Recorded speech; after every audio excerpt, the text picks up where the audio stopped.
cuanto al examen físico de un paciente que presenta insuficiencia cardíaca en cuanto a la inspección, podemos observar que el paciente va a adoptar una posición ortopneica, ya que va a tener dificultad para respirar mientras está acostado. Y en cuanto a la constitución y el hábito nutricional, podemos observar que en las etapas finales de la insuficiencia cardíaca grave suele observarse a veces anasarca, que es la presencia de edema generalizado. O por el contrario, también se puede observar un adelgazamiento progresivo que puede llegar a lo que es una caquexia cardíaca. En cuanto a la piel, las mucosas y las faneras, podemos encontrar signos de vasoconstricción, una piel fría y húmeda, además de cianosis periférica, y también puede aparecer ictericia. Y en cuanto al edema, en la insuficiencia cardíaca va a comenzar en los pies y en los tobillos. Y en cuanto al pulso arterial, habitualmente suele haber taquicardia, pero puede haber pulso pequeño por el bajo volumen de eyección, y también va a ser característico el pulso alternante. En relación al examen físico segmentario en el cuello, aquí puede haber hipertensión venosa, por lo que el pulso yugular puede ayudar en el diagnóstico. Se va a observar una ingurgitación yugular bilateral con latidos visibles.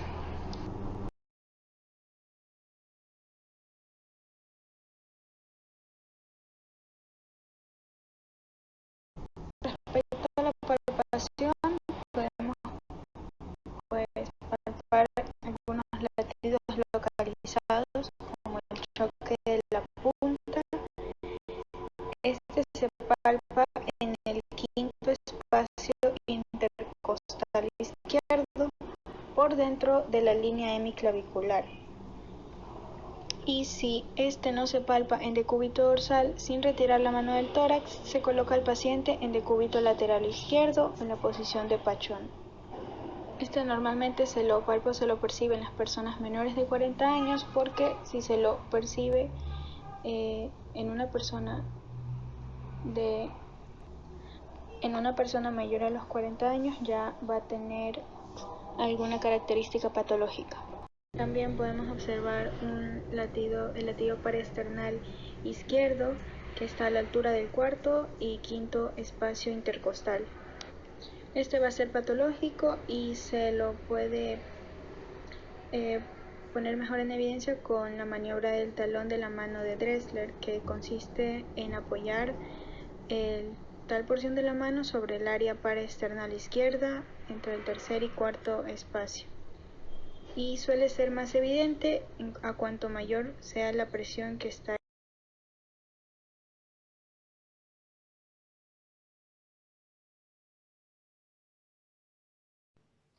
A continuación, yo seguiré con lo que es la percusión cardíaca.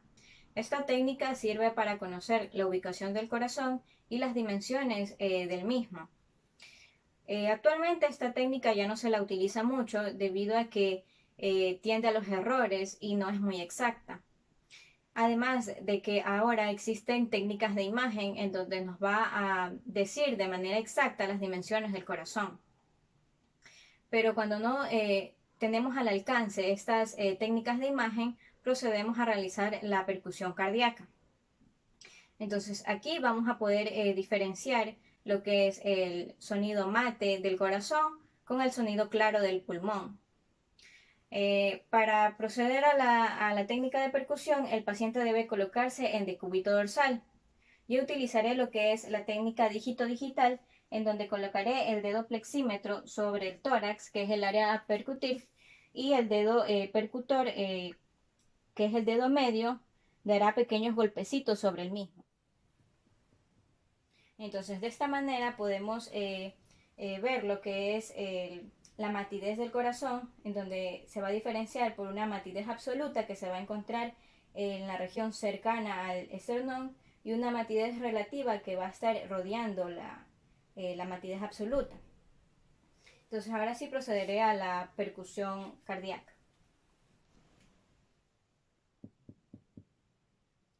Aquí podemos escuchar lo que es la matidez cardíaca. Si nos desplazamos más hacia la izquierda, esto va a cambiar en el sonido.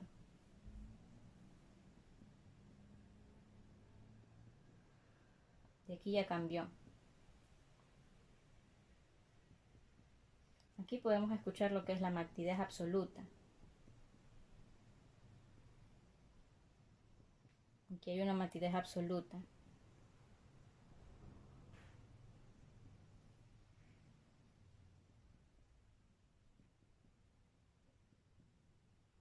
Aquí en el sexto espacio intercostal la matidez se suele confundir con la matidez hepática.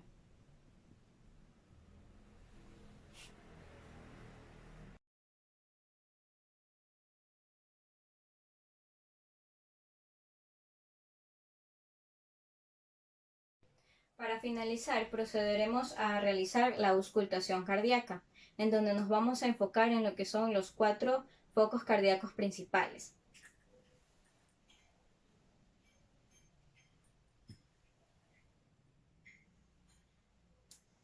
El primer foco cardíaco corresponde al foco aórtico, que se va a ubicar en el segundo espacio intercostal, línea paraesternal derecha.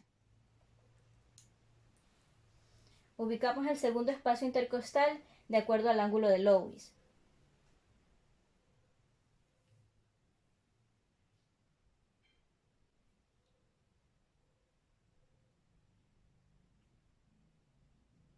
Luego, paralelo a este, en el segundo espacio intercostal, línea paraesternal izquierda, vamos a encontrar lo que es el foco pulmonar.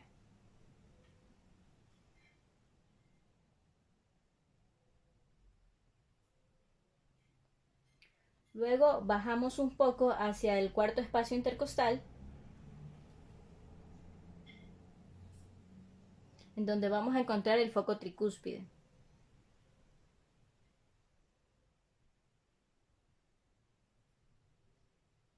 Por último, el cuarto foco cardíaco es el foco mitral, ubicado en el quinto espacio intercostal, línea media clavicular.